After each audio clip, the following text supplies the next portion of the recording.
AI की दुनिया में ना आजकल जो सबसे बड़ी रेस चल रही है वो किसी सॉफ्टवेयर की नहीं है। नहीं, बिल्कुल नहीं। वो है उस सिलिकॉन की जिस पर ये सब चलता है। पर्दे के पीछे टेक्नोलॉजी की दुनिया की सबसे बड़ी कंपनियां एक तरह की जंग लड़ रही हैं जो आने वाले दशक की दिशा तय करेगी। सही बात है। ज्यादातर लोगों को तो लगता है कि एआई का मतलब सिर्फ एनवीडिया है। हाँ। लेकिन असल कहानी वो कहीं ज्यादा दिलचस्प है। बिल्कुल, ये एक हाई स्टेक्स पोकर गेम जैसा है। दांव पर अरबों डॉलर लगे हैं और टेक्नोलॉजी का भविष्य भी। तो आज हम इसी गेम के पत्ते खोलने वाले हैं। हाँ, हम एनवीडिया के जो बेताज बादशाह जीपीयूज हैं, गूगल के अपने खास हथियार टीपीयूज और अमेज़न के क्या कहते हैं छुपे रुस्तम कस्टम चिप्स जैसे ट्रेनियम। हाँ, ट्रेनियम, इनकी ताकत को परखेंगे। और इसके लिए हमारे पास कई बेहतरीन स्रोत हैं। हाँ। इंडस्ट्री के अंदरूनी लोगों के लिखे ब्लॉग्स हैं, हार्डवेयर की तुलना करती हुई डिटेल रिपोर्ट्स हैं और विशेषज्ञों के विश्लेषण भी है। हमारा मकसद सिर्फ ये जानना नहीं है कि कौन तेज है ना, बल्कि ये समझना है कि इस लड़ाई के असली नियम क्या हैं। बिल्कुल। बात सिर्फ स्पीड की नहीं है, बल्कि कीमत, बिजली की खपत और इस्तेमाल में आसानी की भी है। हम ये पता लगाएंगे कि हर खिलाड़ी का असली दांव क्या है। और ये बहस सिर्फ किताबी नहीं है। देखिए, आज GPT-4 जैसे जो बड़े बड़े एआई मॉडल बन रहे हैं, उन्हें ट्रेनिंग देने में इतनी कंप्यूटिंग पावर लगती है जितनी शायद एक छोटे शहर को चलाने में लगे। सही बात है। और वो पावर इन्हीं चिप्स से आती है। इसे समझने का एक आसान तरीका है। बताइए। एनवीडिया के जीपीयू को एक स्विस आर्मी नाइफ समझिए। अच्छा। ये हर तरह का काम कर सकता है, गेमिंग से लेकर एआई तक, और बहुत अच्छा करता है। वहीं गूगल का टीपीयू एक स्पेशलिस्ट औजार है, जैसे किसी सर्जन की छुरी। ओके। वो सिर्फ एक ही काम यानी एआई कैलकुलेशन करने के लिए बना है, लेकिन वो काम वो अविश्वसनीय रफ्तार और कुशलता से करता है। ठीक है, तो इस स्विस आर्मी नाइफ ने पूरी इंडस्ट्री पर कब्जा कैसे कर रखा है? चलिए एनवीडिया के दबदबे से शुरू करते हैं। जब एआई परफॉर्मेंस को नापने की बात आती है तो एमएल पर्फ बेंचमार्क वो गोल्ड स्टैंडर्ड माना जाता है। हाँ, बिल्कुल। और वहां एनवीडिया के H100 जीपीयू के आंकड़े तो मतलब दिमाग हिला देने वाले हैं। आंकड़े वाकई हैरान करने वाले हैं। एक स्रोत बताता है कि 3584 H100 GPUs के एक क्लस्टर ने 3000 से ज्यादा। हाँ, इतने बड़े क्लस्टर ने GPT-3 जैसे विशाल मॉडल को, आप जानते हैं जिसमें 175 बिलियन पैरामीटर्स हैं। हाँ, बिल्कुल। उसे सिर्फ 10.9 मिनट में ट्रेन कर दिया। 1 मिनट क्या, सिर्फ 11 मिनट में? कुछ साल पहले इसी काम में महीने लग जाते थे। महीने लग जाते थे। ये तो किसी साइंस फिक्शन फिल्म जैसा लग रहा है। और छोटे मॉडल्स का क्या? BERT जैसे मॉडल को ट्रेन करने में तो सिर्फ 8 सेकंड लगे। 8 सेकंड? हाँ, ये स्पीड का एक अलग ही लेवल है। लेकिन यहाँ एक और दिलचस्प बात है जो एनवीडिया को सबसे अलग बनाती है। और वो क्या है? वो है उनका सॉफ्टवेयर। एनवीडिया ने सिर्फ सॉफ्टवेयर अपडेट के जरिए बिना हार्डवेयर बदले 6 महीनों के अंदर अपने H100 GPUs की परफॉर्मेंस 17% तक बढ़ा दी। रुकिए, ये बात बहुत बड़ी है। मतलब एनवीडिया आपको एक ऐसी कार बेच रहा है जो आपके गराज में खड़ी खड़ी तेज हो जाती है। बिल्कुल, आप ऐसा ही समझ सकती हैं। ये तो कमाल है। लेकिन क्या इसका दूसरा पहलू ये नहीं है कि आप एनवीडिया के इकोसिस्टम में और भी ज्यादा फंस जाते हैं? आप उनके सॉफ्टवेयर अपडेट पर पूरी तरह निर्भर हो जाते हैं। आपने बिल्कुल सही नस पकड़ी है। यही उनकी सबसे बड़ी ताकत भी है और यही वो किला है जिसे तोड़ना दूसरों के लिए सबसे मुश्किल है।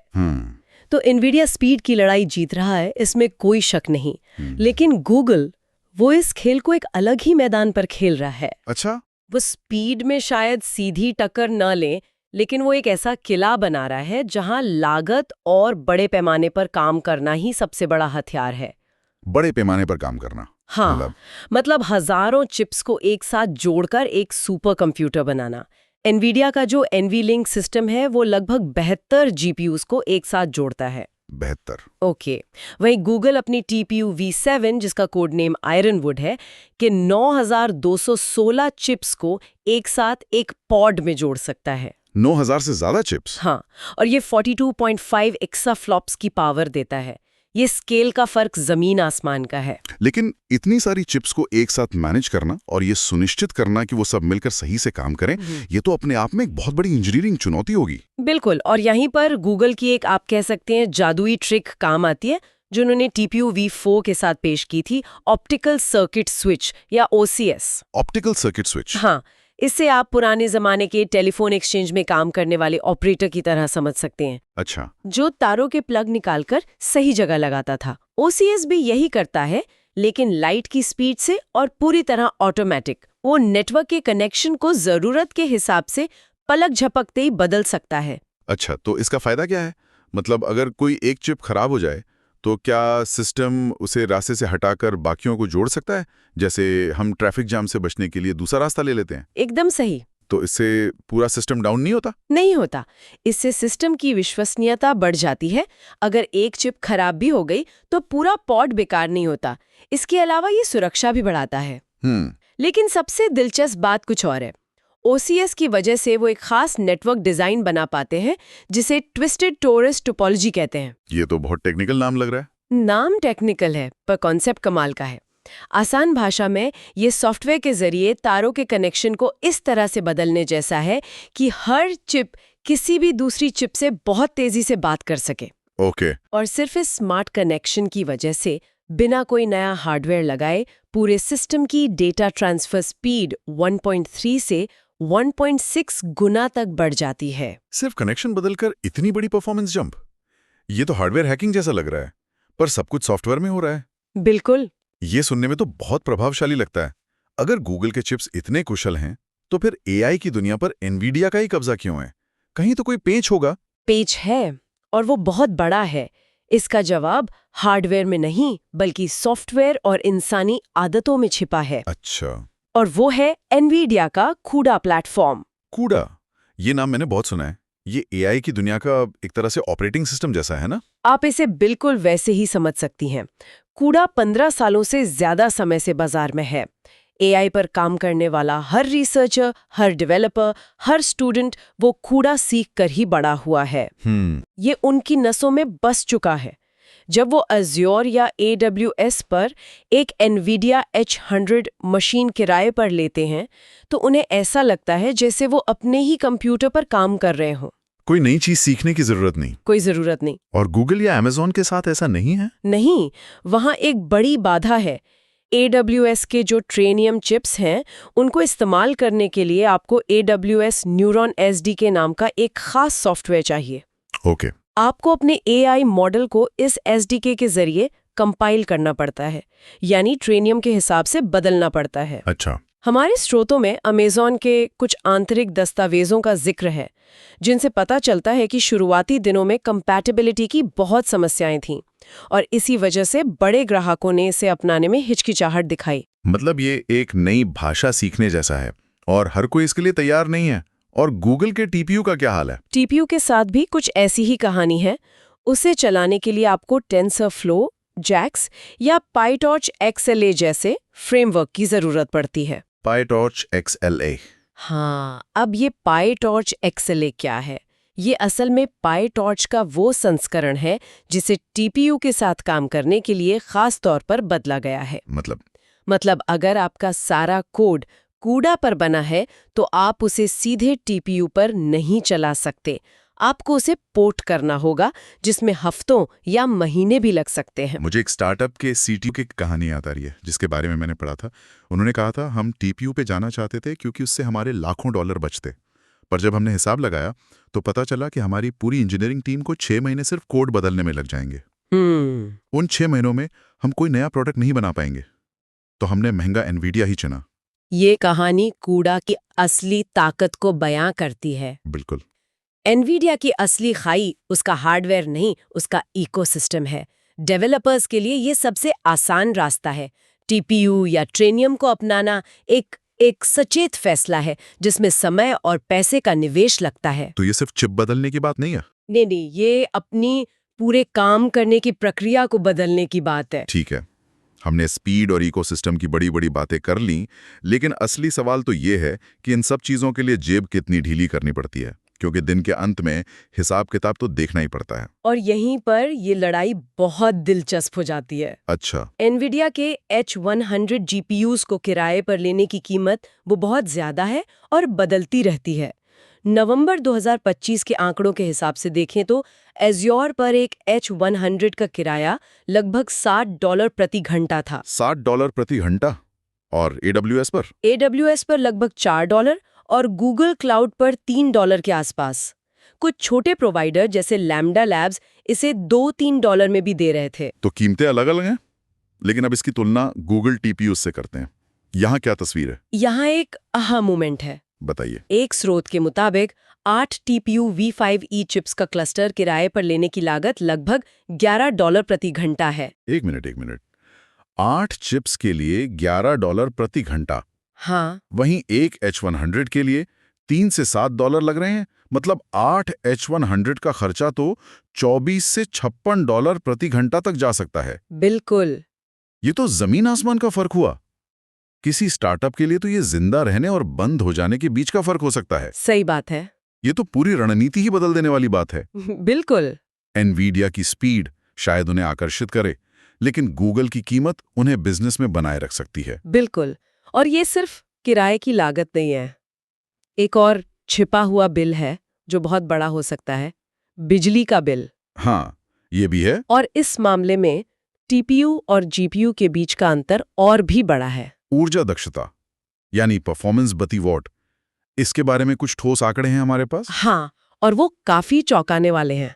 स्रोत बताते हैं कि TPU GPUs की तुलना में 2 से 3 गुना बेहतर परफॉर्मेंस प्रति वॉट देते हैं। 2 से 3 गुना? हाँ, अगर हम TPU V4 की तुलना NVIDIA के पुराने A100 GPU से करें तो TPU 1.3 से 1.9 गुना कम बिजली इस्तेमाल करता है वही काम करने के लिए। ओके।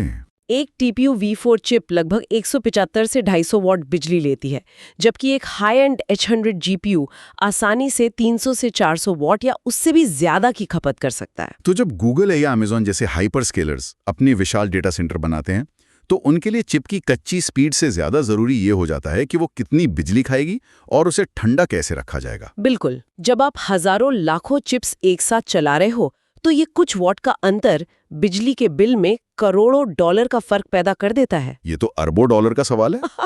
और सिर्फ बिजली का बिल नहीं, कम बिजली का मतलब है कम गर्मी, और कम गर्मी का मतलब है कूलिंग पर कम खर्चा। हाँ, वो भी है। साथ ही इसका पर्यावरण पर भी बहुत बड़ा असर पड़ता है। बड़े पैमाने पर ऊर्जा दक्षता, लागत और स्थिरता दोनों के लिए एक निर्णायक कारक बन जाती है।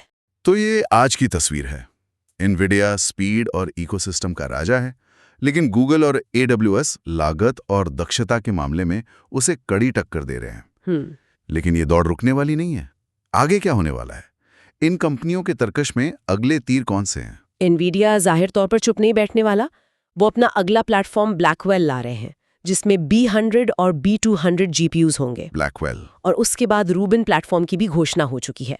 ब्लैकवेल से उम्मीद है कि वो H100 की तुलना में 2 से 3 गुना ज्यादा परफॉर्मेंस देगा। 2 से 3 गुना? हाँ, साथ ही वो FP4 जैसी नई और ज्यादा कुशल तकनीक का भी समर्थन करेगा। FP4 ये क्या है? इसे आप AI कैलकुलेशन के लिए एक तरह की शॉर्ट हैंड समझ सकती हैं। ये कम डेटा का इस्तेमाल करके लगभग वही नतीजा देने की कोशिश करता है, जिससे स्पीड और एफिशिएंसी दोनों बढ़ती हैं। अच्छा, और इसके जवाब में गूगल और AWS क्या कर रहे हैं? गूगल का रोडमैप भी बहुत मजबूत है। उनके अगले चिप्स हैं TPU V6 जिसका नाम है ट्रिलियम, और TPU V7 यानी आयरनवुड। आयरनवुड को खास तौर पर इन्फ्रेंस यानी पहले से प्रशिक्षित मॉडल को चलाने के लिए डिजाइन किया गया है, और इसमें प्रति चिप 192 GB की विशाल मेमोरी है। वाह! और गूगल का दावा बहुत बड़ा है। वो कह रहे हैं कि आयरनवुड की परफॉर्मेंस एनवीडिया के आने वाले ब्लैकवेल के बराबर होगी। तो गूगल कह रहा है कि वो परफॉर्मेंस में भी एनवीडिया की बराबरी कर लेगा।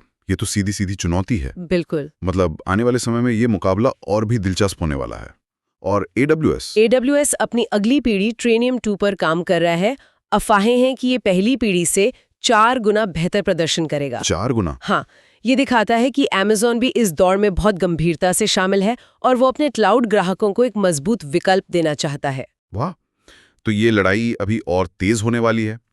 तो इस पूरी गहरी पड़ताल को अगर हम समेटें तो एक यूजर के लिए इसका क्या मतलब निकलता है?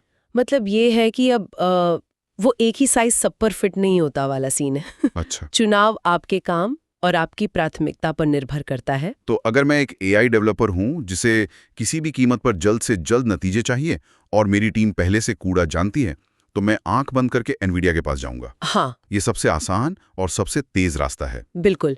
लेकिन अगर मैं एक बड़ी कंपनी हूँ या एक ऐसा स्टार्टअप हूँ जिसे बड़े पैमाने पर मॉडल ट्रेन करने हैं और लागत और बिजली का बिल मेरी सबसे बड़ी चिंता है तो गूगल TPU एक बेहतर विकल्प है। हाँ, तो मैं गूगल TPU को गंभीरता से देखूंगी। शुरुआती मेहनत के बाद ये लंबे समय में बहुत फायदेमंद हो सकता है। और AWS Trainium? AWS Trainium उन लोगों के लिए है जो पूरी तरह से AWS के इकोसिस्टम में है। अगर आप AWS के बाकी सभी टूल इस्तेमाल कर रहे हैं तो Trainium को अपनाना आपके लिए एक स्वाभाविक अगला कदम हो सकता है। ये लागत के मामले में एक मजबूत प्रतियोगी है, लेकिन इसके लिए आपको न्यूरॉन SD के सीखने और अपनाने की प्रतिबद्धता दिखानी होगी। तो आखिर में कोई एक विजेता चिप नहीं है, ये सही काम के लिए सही औजार चुनने की बात है। एकदम सही। और बड़ी कंपनियां यानी हाइपरस्केलर्स यही कर रही हैं। वो एक हाइब्रिड या मिश्रित दृष्टिकोण अपना रहे हैं। मतलब वो अपने डेटा सेंटरों में NVIDIA GPUs भी रख रही हैं और अपने कस्टम चिप्स भी। अलग अलग काम के लिए वो अलग अलग चिप्स का इस्तेमाल करते हैं। ये बहुत ही व्यावहारिक सोच लगती है। हाँ, और ये हमें एक बहुत ही दिलचस्प अंतिम विचार की ओर ले जाता है। बताइए। जैसे जैसे AI आगे बढ़ रहा है, सोचने वाली बात यह है कि असली शक्ति किसके हाथ में होगी, उस कंपनी के जो सबसे तेज चिप बनाती है या उस प्लेटफॉर्म के जो चुपचाप ये तय करता है कि उन सभी चिप्स का उपयोग कैसे किया जाएगा। ये हार्डवेयर से ज्यादा प्लम्बिंग यानी पूरे सिस्टम को नियंत्रित करने की लड़ाई है। अच्छा। भविष्य शायद एक ऐसे कंप्यूटिंग मॉडल का है जहां कोई एक चिप सब कुछ नहीं करेगी, बल्कि अलग अलग तरह के विशेष चिप्स एक मल्टी एजेंट सिस्टम की तरह एक टीम के रूप में एक साथ मिलकर काम करेंगे। मतलब हर चिप वो काम करेगा जिसमें वो बेस्ट है। बिल्कुल, प्रत्येक वो करेगा जिसमें वह सबसे अच्छा है। शायद AI का भविष्य किसी एक सुपर हीरो में नहीं, बल्कि एक पूरी अवेंजर्स टीम में है।